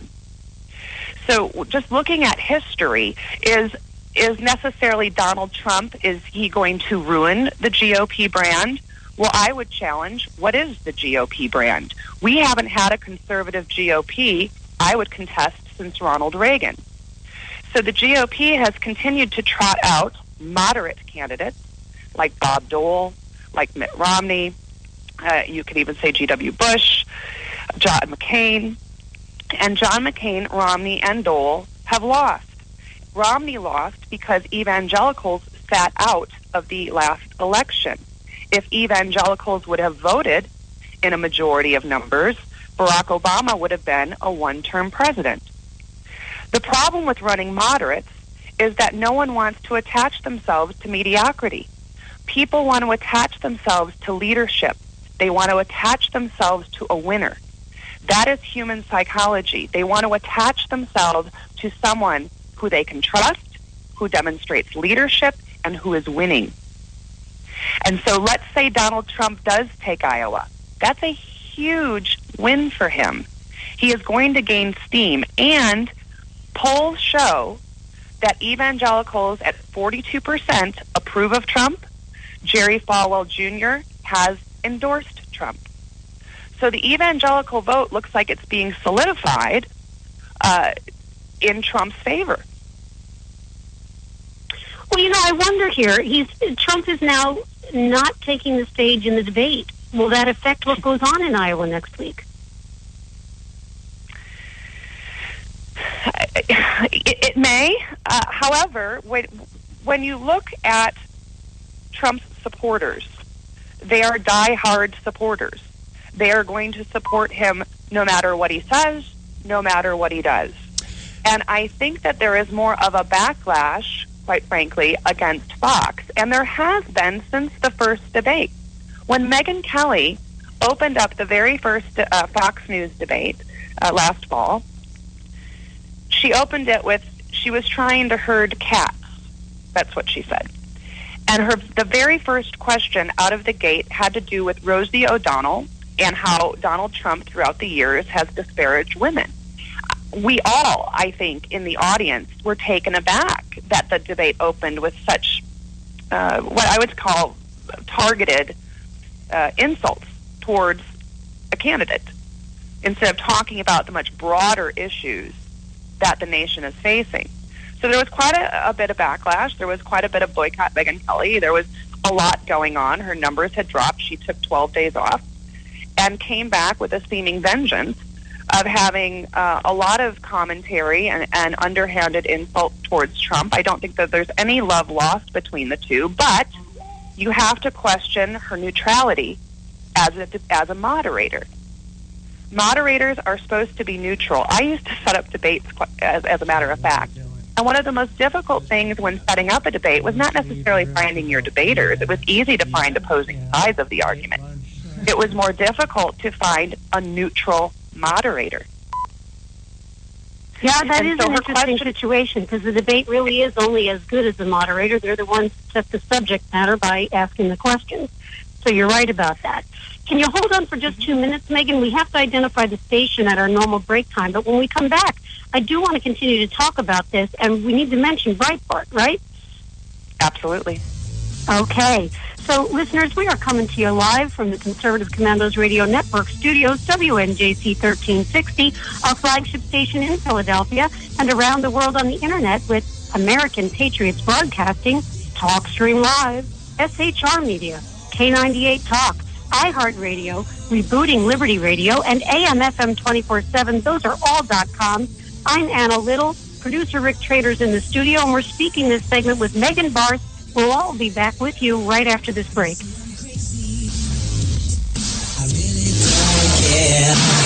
That's my prerogative. They say I'm nasty, but I...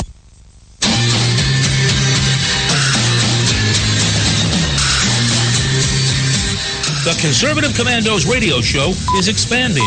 to become the Conservative Commandos Radio Network. We are establishing a front line of conservative radio broadcasters and ironclad patriots to declare war against the madness of liberalism and the Obama administration. Are you tired of the disregard for our Constitution? Do you still have faith in the American dream?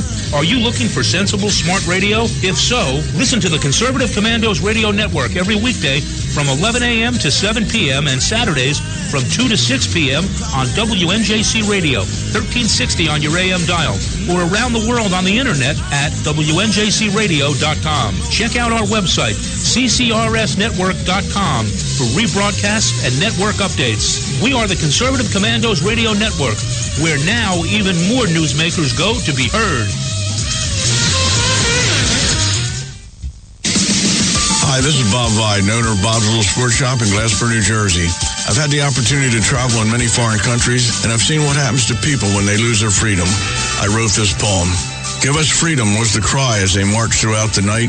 At Concord Bridge in Trenton, for freedom they would fight. To build a nation that would last with peace and liberty, it is a job that's never done if we are to be free. They wrote a declaration to announce that we are free, then a constitution for all the world to see. But this is ink on paper. We must make it last. It must always be defended, and that is quite a task. Today the battle rages for freedom in our land. To save our Constitution, we all must take a stand. We must stand up for freedom in our actions every day, and you can stand up with us. Join the NRA. This is Bob Viden of Bob's Little Sports Shop in Glassboro, New Jersey. You may call us at area code 856-881-7575 or visit us online at bobslittlesportshop.com.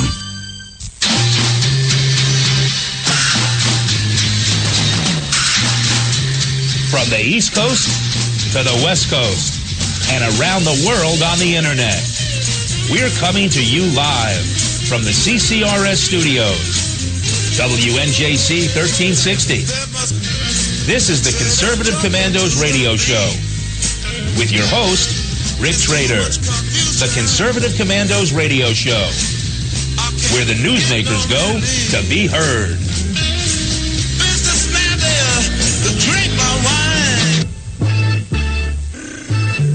You can call the Conservative Commandos Radio Show at 856-227-1360. Your opinion counts at 856-227-1360. This is Congressman Alan West, and you're listening to the Conservative Commando Radio Show.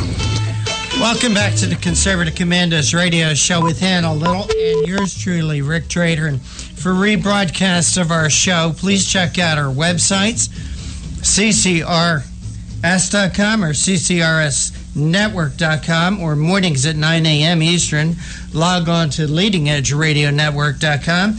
At 1 p.m., log on to roarradio.net, and at 9 p.m., highplainsdailynews.com. You could also hear our show from your telephone by calling 832-999-1199. Our guest this segment is Megan Barth. She's the founder of ReaganBaby.com. Megan, thanks for holding through that break. We appreciate your time. Well, no problem. It's nice to hear your voice, and thanks for having me back. You bet. Hey, Megan, I got to ask you about this, because this just popped up on my computer. And it doesn't look like a rumor coming from ABC News that Donald Trump has announced that Sheriff Joe Arpaio will be his vice presidential running mate. Have you seen anything about this? Holy smokes. I mean, I'm looking at a website, abcnews.com, and let me read the first parts of it. Today, Donald Trump shocked the country by announcing Arpaio as his pick for the vice presidential running mate in 2016. I have great respect for Joe Arpaio, Trump told reporters. Like me, he understands that we must restore law and order to the borders and respect that men and women have our police forces. I thank him for supporting my policies and candidacy for president. He, too, knows that we can make America great again, and because of this, I am proud to announce Joe Arpaio as my vice presidential running mate. And just moments ago, I'm happy to report that Apiro has accepted my offer. So it's now official. You'll see a Trump Apiro ticket coming this November. Now, I'm reading this from ABC News. You know, this isn't The Onion or one of those red flag news or something like that. I mean, this is shocking if it's true. I'm just waiting for Rod Serling to just pop out of the corner and say, imagine if you will. I mean, I hope I'm not reporting something that... Am I in the Twilight Zone? Okay, am I in Outer Limits? I don't know, but I'm seeing this. Well, I think it's been either 50 or 60 years that a candidate has announced a running mate in a primary. That blows my mind. Hey, Anna, are you with us? Yeah, I'm right here. Are you able, Anna? Are you able to go on Drudge to see if there's anything on Drudge about this? I'll take a look. I'm looking at ABC News and I'm not seeing the headline, but I will look at Drudge and see if they've picked it up. Unless, am I being punked or something? I don't know. No, that's not true. And my Drudge is loading, report. So maybe okay, I'm not seeing anything. We're all doing it, right? Yeah, I'm not seeing it. And I don't see it on Drudge. Right, but sometimes they update that in the morning. Anna, what I'm going to do is I'm going to copy and paste this into Facebook, and you take a look at it, and you go on there, and you tell me what you think. Yeah, of course. Okay. ABCnews.com. Are you getting it yet, Anna? Donald Trump announced the sheriff. That's what it says. Does this look like a legitimate site to you, Anna? Yep. Wow. Megan, are you a Facebook friend of mine? I don't know that we are. Why not? I don't know. We should need to change that right now. I'm doing that right now. And I'm also gonna message you. I just sent you a friend request. I'm gonna also send you this link, and you take a look at it, and you tell me what you see. How could somebody be punking me on this? I mean, this is ABC News. It sounds like it. Wow. It looks legit to me. Wow. I mean, Megan, okay, we are officially Facebook friends. Did you get the message? Yeah, I'm just opening it. Wow. Let me go to Twitter. I'm not seeing it anywhere else, but my God. I'm not either. You know, I'm looking around. Twitter really quick. Twitter always has usually something that comes out as quickly if it's a break. I don't see it yet. Huh.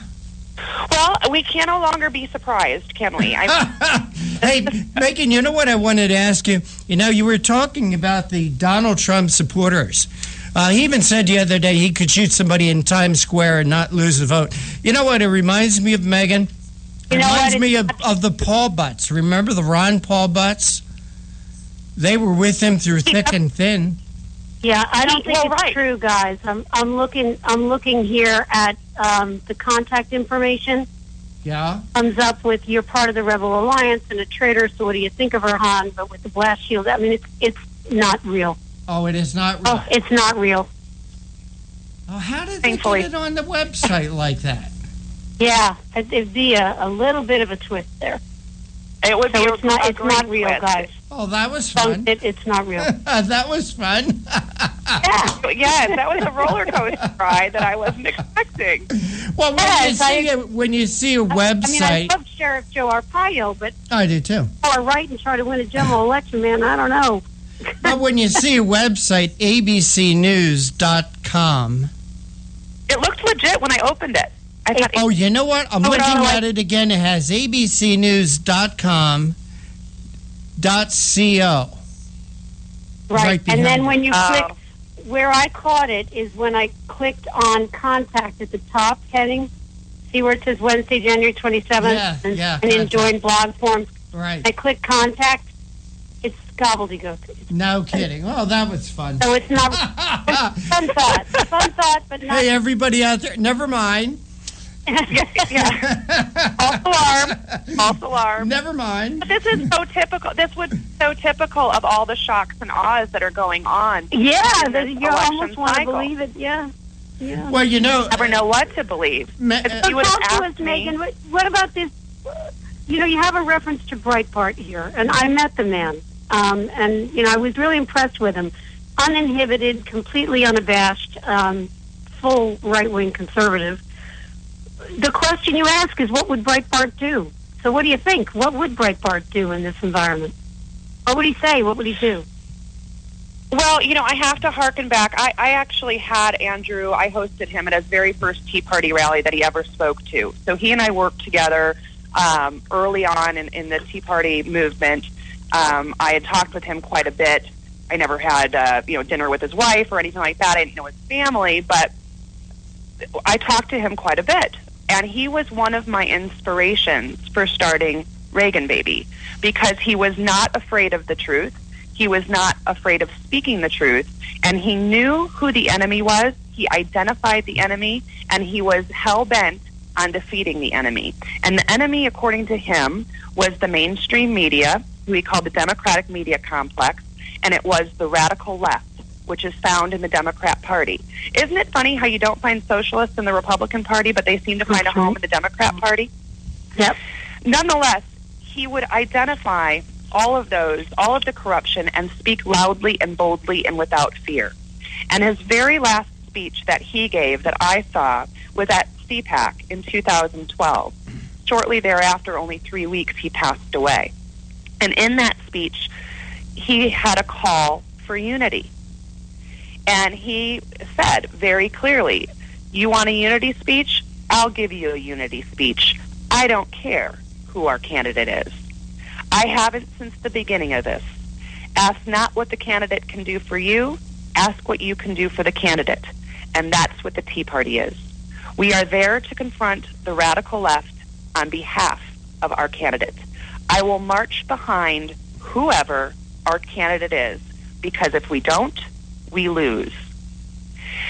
There are two paths, he said. One is America, the other is Occupy.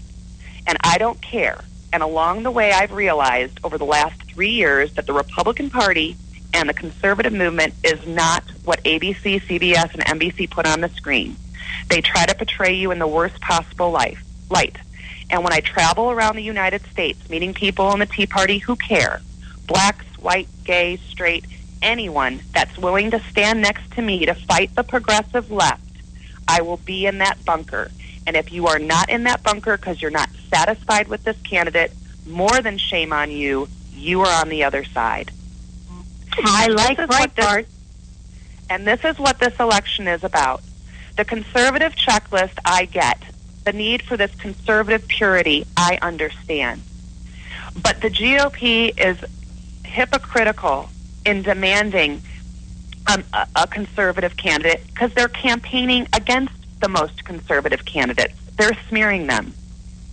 The ones that are doing the smearing are the ones that were supposed to be the chosen nominees.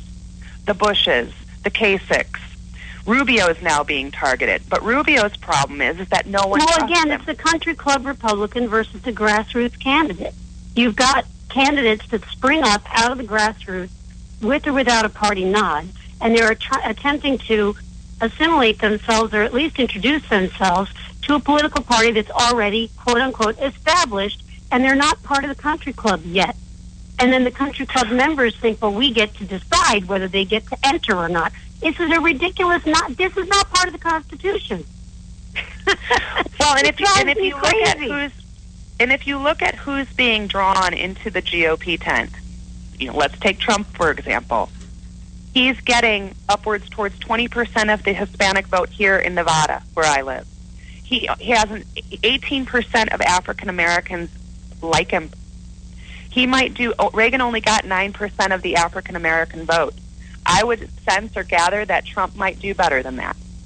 Well, that's wonderful. That's a great way to end the segment. We are plumb out of time, Megan. We need more time.